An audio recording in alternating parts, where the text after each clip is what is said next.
Welcome to Sib Spot. Today's Reddit stories come from MaliciousCompliance. Story 1 is by Zealous Ideal.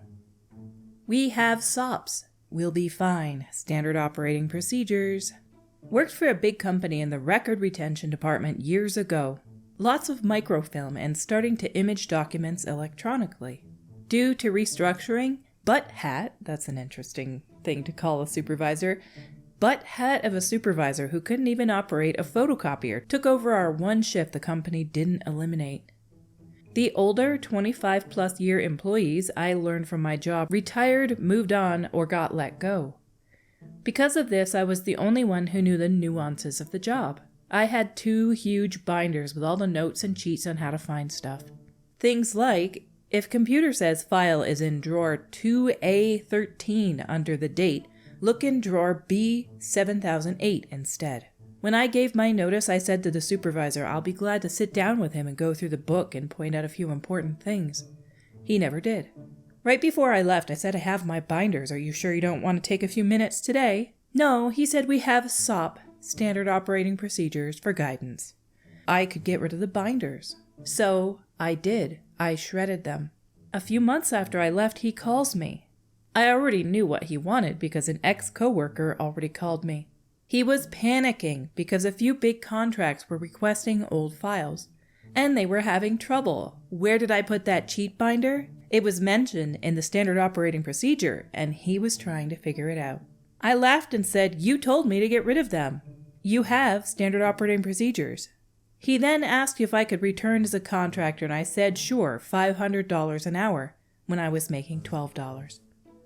They didn't go for it. Instead, they lost millions and moved the files to corporate instead of a satellite office. Supervisor was let go. They were going to close that department anyway, but accelerated it. Everyone transferred to different departments or got nice severance. If you don't work there anymore, it's not your issue to handle, and you had this binder full of stuff that you then shredded because they told you to.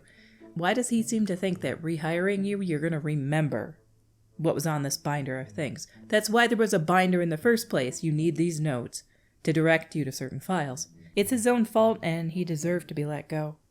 Our next story, I'm going to warn you in advance, is one that is often shared but pointed out very frequently to maybe not be true, or the original. I don't know which it is, but the comments are what I'm going to share afterwards. You guys might recognize this story when you hear it, because I've covered it before and I didn't know that it was a reposted thing. Posted by Gobbernt. Friend messes with his teacher so he can take notes. A friend of mine used to bring his personal laptop to school with him to take notes during class. It was an old beefy Toshiba and the fans were a touch loud. Not to mention he had one of the fastest typing speeds I know of, so we're talking fully automatic keycaps here. To get some credit, he was loud, but none of the students were really bothered by it, and it's not like he wasn't doing his coursework.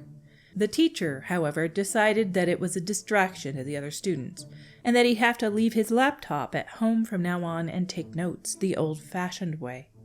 My friend obliged and was very understanding to the teacher. The next day, my friend showed up to class with his trusty electric typewriter, which he restored himself. If the laptop was loud before, this thing was practically screaming. When he plugged in, it made a low buzzing noise, and those keycaps, my God, they were like gunshots. He was sent to the principal's office for disturbing class, but he brought his typewriter to school for a few days after so we could mess with it in the lunchroom. I think he was allowed to bring his laptop back, but simply because the teacher didn't have the right to restrict it in the first place. He never had a problem taking notes in that class for the rest of the year. Now, I know that I've shared a variation of this where there was a college student who brought a typewriter to class that he restored himself. So we know this story is either not true or it's a common repost. But, like I said, the comments were fantastic. By Paralyze78. This story has been around for 30-plus years, originally via fax, then email, and now Reddit. It's had a very long life. Underneath that, by Equivalent Salary 357. In Egypt, 3000 to 500 BC, it was hieroglyphics. Chisels cutting limestone was pretty loud. In Mesopotamia, 4000 to 3500 BC, it was clay tablets all over the place, drying out before being fired. And underneath that, by Paralyze78 again, not without some truth. One reason that methods of writing on papyri were developed was the inconvenience of manufacturing, transporting, storing, and inscribing stone and clay tablets, stelae, obelisks, etc. At least with later cuneiform writing, the method was used to inscribe glyphs into the soft clay before it was set and fired, which had to be much quieter than chiseling solid stone. Relatively speaking, at least. Quote, "Fine. Don't want me writing my essay about the Enuma Elish and Akkadian cuneiform on the certified scribe-approved clay tablets? Can't stand the scratching from the wedge form tools? I'll go grab 3 or 4 fresh 25-kilo stone tablets, load them on a reed mat, drag them into the lecture hall, and make sure I bring my loudest chisels. Have fun grading my paper, Professor. Hope you don't have back problems." Some people know history really well, and I'm one of those people who learns a bit of history and forgets it, but never delves deep into it. This person knows what the Enuma Elish and Akkadian cuneiform is. I know what cuneiform is, I've never heard of Akkadian cuneiform, and I don't know what Enuma Elish is. Our next story is by Shi Zhao Raised by Wolves. Required to, quote, "make time," quote, "for something the higher-ups wanted, so I used it for overtime.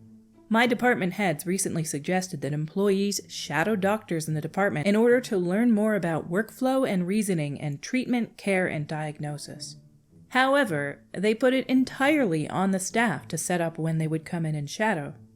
Any attempts to get the higher-ups to work with us on setting up a schedule fell on deaf ears, and the resolution we got was to come in on an off day to volunteer. No.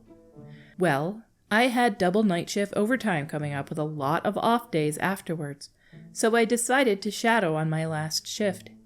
I ended up shadowing for most of a full day shift before getting checked off to go home. Later in the week, I get a call from the department manager in shambles that I did that much overtime. When I told them it was never made clear if we were to clock out or not for shadowing, and that the emails never got answered, I said I couldn't be blamed.